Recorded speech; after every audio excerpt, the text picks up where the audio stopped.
Bueno, pues buenos a todos y bienvenidos a vuestra casa de Fórmula 1 y bienvenidos a un nuevo vídeo en el cual vamos a seguir comentando todas las novedades que han surgido. Tenemos muchas cosas de las que hablaros en el día de hoy y todos los temas que os vamos a comentar van a estar detallados en la descripción del vídeo por si te quieres saltar alguno y pasar directamente a tu momento de elección. Dicho esto, vamos a dar comienzo por primero unas palabras que ha dado Paul Monaghan, que ha participado en el podcast oficial de la Fórmula 1 Beyond the Grid, y os hemos recogido un extracto que me ha gustado mucho hablando sobre Fernando Alonso, porque ha sido bastante extenso a Paul Monaghan, que fue el ingeniero de carrera en los primeros años de Alonso en Renault, no fue el de 2001, el de su año de debut, pero sí lo fue tanto en 2003 como en 2004. Luego, a partir de entonces, a partir de 2005, fichó por Red Bull y obviamente ya desde entonces sigue ahí, sigue ahora mismo en Red Bull. Y ha dado varias palabras interesantes sobre Alonso que os queremos ir comentando, desde por qué no tiene más mundiales, que vamos a comenzar hablando acerca de ello,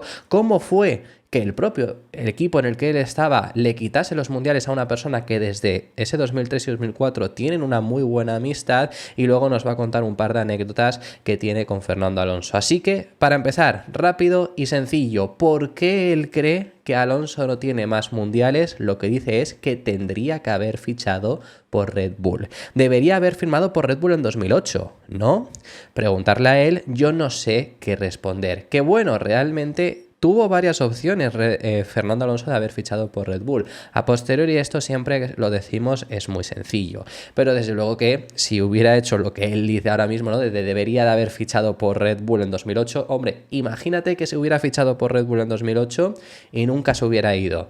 Caso extraño, porque en ese 2008 está en Renault, por ejemplo. O sea, vamos a hacer la cronología de los cambios de equipo que ha tenido Alonso desde ese 2008.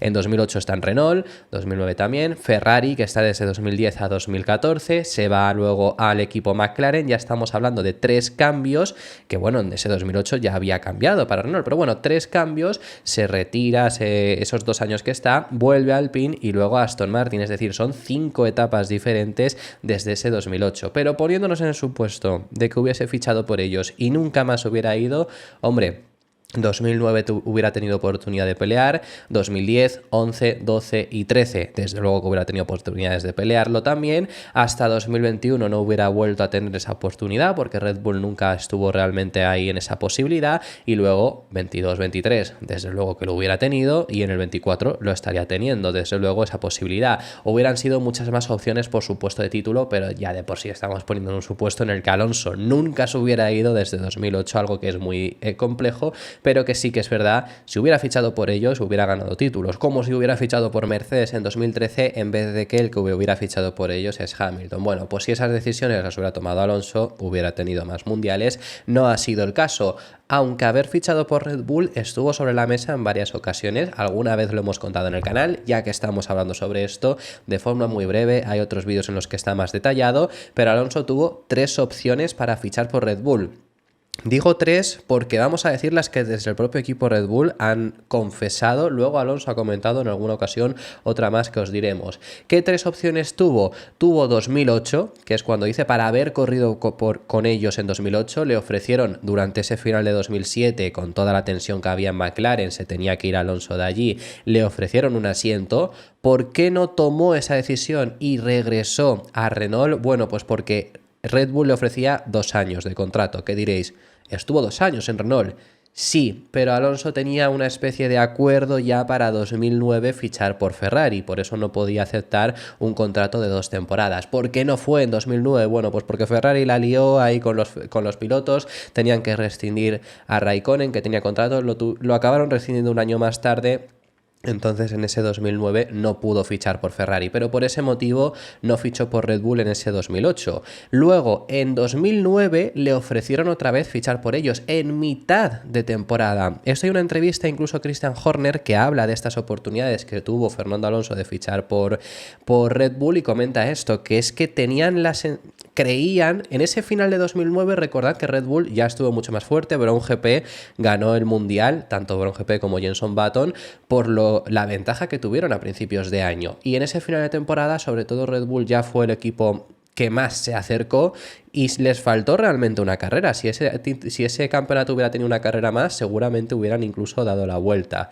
La sensación que tenían desde Red Bull internamente es que eso con Alonso hubieran conseguido darle la vuelta y por eso es por lo que a mitad de temporada le quisieron fichar, ofreciéndole ese hueco porque tenían la sensación de que así el Mundial de Constructores sí que hubieran podido ganarlo. Alonso declinó esa oferta porque se iba al año siguiente también a Ferrari y luego hubo otra opción. Entre 2012 y 2013 negociaron bastante, pero se destaca que en Bélgica 2012 hubo unas negociaciones muy fuertes, hubo unas negociaciones muy avanzadas y se pensó que iban a llegar a buen puerto. ¿Por qué no acabó ocurriendo? Bueno, pues porque como perdió el título de 2012 en la última carrera frente a Vettel, él decidió no cambiar de aires, también Helmut Marko no quería fichar a Fernando Alonso, entonces por eso es por lo que durante esos años tampoco acabaron fichándolo. Luego Alonso siempre ha destacado que tuvo una opción en 2018 para ser el sustituto de Ricciardo, que recordad que Ricciardo se anunció que se iba en 2018 y que le habrían ofrecido un asiento. Yo personalmente no sé yo qué tan veraz es, pero esto lo ha dicho el propio Fernando Alonso. En Red Bull nunca han querido decir que esto fuese así. Alonso sí que dijo que tuvo esa opción. Yo no sé seguramente porque entre haberse retirado de la Fórmula 1 o irte a Red Bull, que por lo menos era un equipo que te aseguraba pelear por podios, yo hubiera aceptado, por supuesto, irme a Red Bull. También esto es mi opinión personal, pero bueno, pero esto es lo que han comentado y como Red Bull tampoco lo confirma, las 3 veces que pudo haber fichado por Red Bull fueron aquellas. Ahora bien, volviendo a lo que estábamos hablando de Paul Monaghan, pues ha hablado acerca de sentirse culpable de que alguien con quien mantiene una muy buena relación todavía a día de hoy no sea más veces campeón del mundo, y es que dice que se siente culpable en cierta forma porque obviamente él estaba en el lado opuesto, él no estaba junto a Alonso sino en el lado opuesto, en el lado que encima le ganó, en el lado que encima le quitó esos mundiales, pero admite que no hay rencores, ni siquiera lo hubo durante esos años, que después de acabar tanto Abu Dhabi 2010 como Brasil 2012 dice que hablaron justo ese mismo día acabando y que nunca hubo rencores. Se quedó cerca en 2010, estuvo a punto de ser campeón del mundo con Ferrari. Estuve con él el domingo por la noche en Abu Dhabi y era un arma de doble filo. Sebastián ganó su primer título y vi a Fernando esa misma noche y yo estaba feliz por estar en el equipo ganador. Feliz por Sebastián, pero lo sentía por Fernando.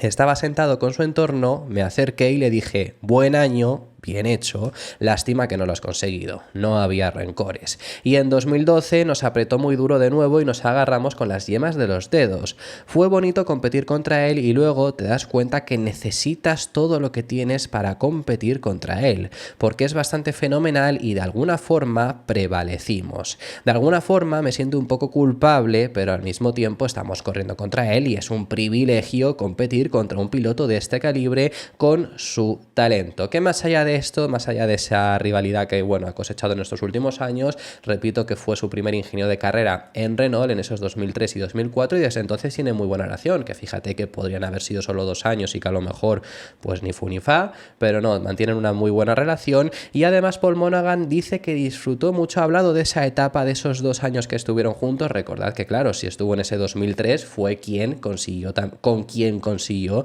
aquella primera victoria en Hungría en 2003 y pues luego los primeros podios que también y las primeras poles que fue consiguiendo en Fórmula 1, y confirma que disfrutó mucho trabajando con él.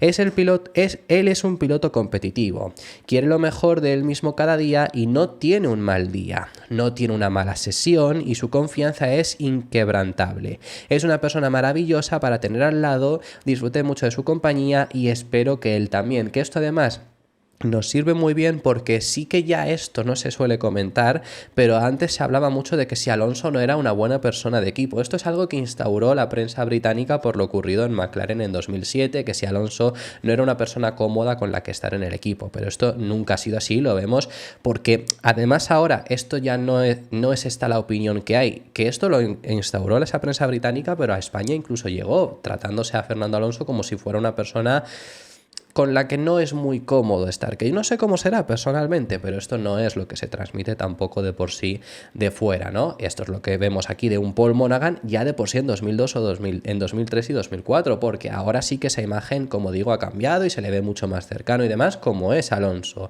pero en esos años también lo era, como estamos viendo con estas palabras. Además, y ya finalizamos con esta entrevista que ha dado Paul Monaghan, ha hablado también acerca de algunas anécdotas que ha tenido con el piloto asturiano que me han parecido bastante interesantes, como el hecho de unos test que realizaron a finales de 2002, justo antes de ir a comenzar 2003, en las que Para ser un piloto que tenía solo un año de experiencia, llevaba un año sin subirse a Fórmula 1 más allá de test que pudiera hacer, desde luego que te demuestra ya desde entonces quién era Fernando Alonso. Hicimos un test a finales de 2002, teníamos unos ajustes diferentes para el final del día y pusimos neumáticos nuevos y sus tiempos de vuelta fueron bastante sensacionales.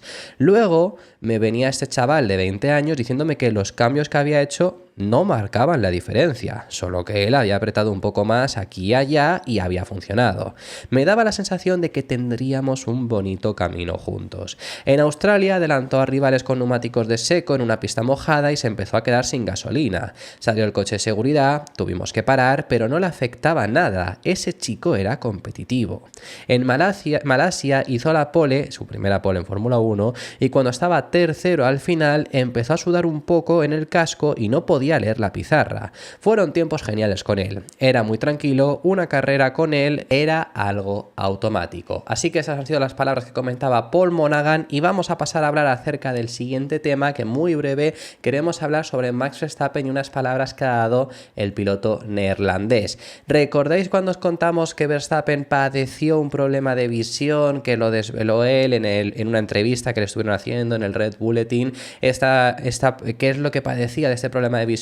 Bueno, pues esto lo empezó a padecer en 2021 después del fuerte accidente que tuvo en Silverstone después del toque con Lewis Hamilton, y esto lo padeció durante todo ese 2021, sobre todo con la guinda sobre el pastel, por así decirlo, en el Gran Premio de Estados Unidos, que le dio mareos e incluso pensó en abandonar. No lo hizo, acabó ganando aquella carrera, pero bueno, este problema de visión, que era solo por la parte lateral de los ojos, sobre todo en determinados circuitos, no era siempre, donde había muchas vallas publicitarias, dice que ahí sí que lo sufría bastante, y esto lo desveló así sin más, lo dijo, bueno, pues como un dato más que nunca había contado, y después de que no contase esto a los medios, por supuesto, le han preguntado al respecto sobre ese problema de visión que estaba teniendo, del cual ha dado algún dato más, tampoco ha querido decir demasiado, primero incluso llegando a decir que esto solo lo sabía su círculo cercano, por supuesto en el equipo la gente necesaria lo sabía, no mucha gente, no todos los mecánicos, pero sobre todo el círculo cercano,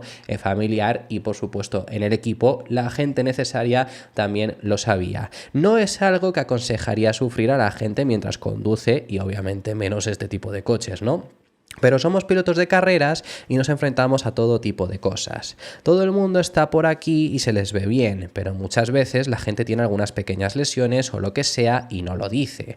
Quiero decir, estas cosas pasan y esto es así, esto sí que es verdad. Desde luego que para que un piloto no se suba al coche tiene que ser lesión de que no se pueda subir, que el propio médico le diga es que no puedes subirte, porque recordemos el pasado año, por ejemplo, el propio Lance Stroll, que tuvo ese accidente, que tuvo que operarse las dos muñecas, se perdió los test de pretemporada y la semana siguiente en la primera carrera ya disputó el Gran Premio de Bahrein.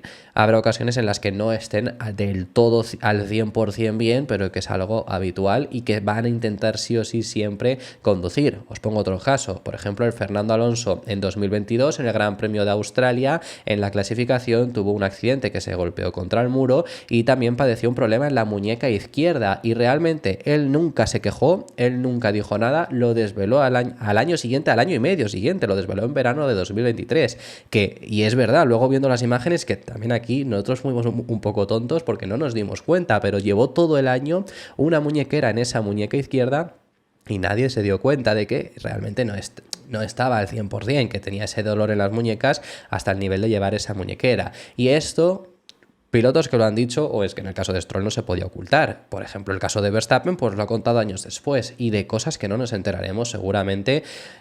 No sé, se quiere decir, tiene que ser un nivel para que un piloto no corra una carrera del nivel de Carlos Sainz siendo operado de apendicitis, básicamente, y porque fue operado durante ese fin de semana, que a la siguiente regresó.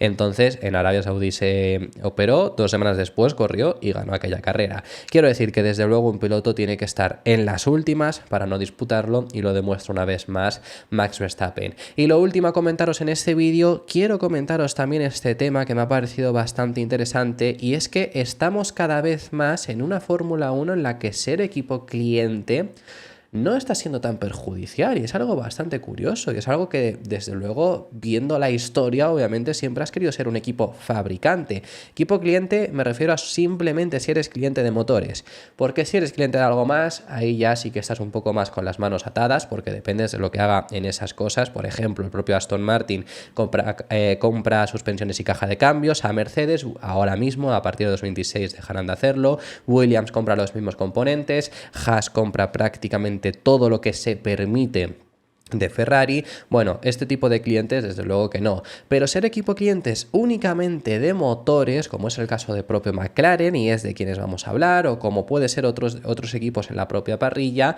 no es tan perjudicial como lo era antes. Antes realmente no querías ser equipo cliente, tú querías, y sobre todo un piloto no quería ir a un equipo cliente, quería ir a un Ferrari, por supuesto, quería ir a Renault, era algo atractivo, aunque fuera simplemente por el hecho de ser fabricante. Ya luego podían estar mejor o peor, pero por ser fabricante era muy atractivo. Red Bull fue cliente, pero fue ya un caso muy extraño en el que consiguieron ganar siendo cliente y simplemente fueron ese primer año, ese 2010, porque en 2011, 2012, 2013 consiguieron ganar, pero ya Renault cada vez estaba menos, hasta el punto de que se acabaron marchando. Por eso digo que bueno, fueron cliente, pero ya no tenían al equipo Renault en Fórmula 1, entonces eso ya no te hace ser equipo cliente. Red Bull no ha sido cliente desde que está con Honda. Aston Martin no será cliente. Aston Martin ha querido huir de ser equipo cliente en 2026 porque van a trabajar con Honda, pero va a ser como si fueran sus propios motores. Vamos, no eres equipo cliente de esta forma. Entonces, estamos viendo esto, ¿no? Que esto es lo que siempre ha pasado en Fórmula 1, o por ejemplo en el pasado, pues McLaren-Honda, McLaren no era cliente porque Honda solo le hacía los motores a McLaren, o sobre todo el equipo prioritario era McLaren. Bueno, esto es lo que ha pasado siempre, pero estamos viendo una Fórmula 1 en la que cada vez es menos importante. McLaren es cliente de Mercedes. McLaren no compra ese tipo de cosas como Aston Martin sí hace, las suspensiones y las cajas de cambios a Mercedes, eso ya es un plus, pero sí que les compra los motores. Y Mercedes hace sus motores para ellos. Es decir, la forma que tienen los motores Mercedes están hechos para que encajen a la perfección en el coche de Mercedes. McLaren se tiene que adaptar porque a ti no te van a dar un motor específico para ti. Te dan el mismo que fabrican y es el de que tiene el encaje pensado para Mercedes y ya luego tú trabajas sobre él. Y así luego muchos equipos, como digo, en la parrilla. Pero esto es ser un equipo cliente y antes era perjudicial. Cada vez parece estar siendo menos, ya no por el hecho solamente de que McLaren, podemos decir, que está siendo el mejor equipo de la temporada este año. Es difícil argumentarlo porque no lo representan así ninguno de los mundiales. Pero las últimas carreras te lo dice así. El cómputo general es que en las 14 carreras que hemos disputado hasta el momento han sido los mejores, básicamente, en la gran mayoría de ellos. El tramo final, desde que llevaron las mejoras en Miami, siempre o casi siempre han sido el coche más rápido y en algunas veces con diferencia. Entonces, ya no es tan importante ser ese equipo cliente, ya no solo por McLaren, sino que es que fijaros en cómo se ha movido el mercado de pilotos, hasta con el propio Sainz.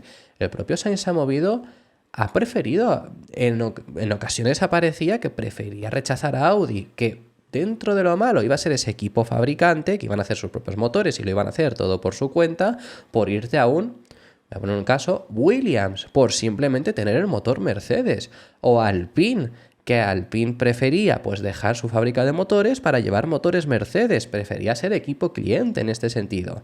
Bueno, esto es lo que hemos estado viendo y efectivamente desde el equipo cliente por antonomasia ahora mismo, ¿no? Porque es que es el equipo de Fórmula 1 por antonomasia, por así decirlo, el equipo de Fórmula 1 que en cómputo general en este año ha estado siendo el mejor, han hablado sobre esto, sobre todo Piastri, especificando que desde su perspectiva, desde la perspectiva de McLaren, no creen que ser equipo cliente sea tan perjudicial como antes.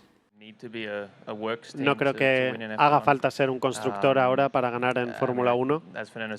Como ha dicho Fernando, sin duda hay ventajas en ser un constructor. Desarrollas el motor como quieres, lo encajas en el coche como tú necesites y siempre vas a tener esas ventajas como fabricante, como constructor.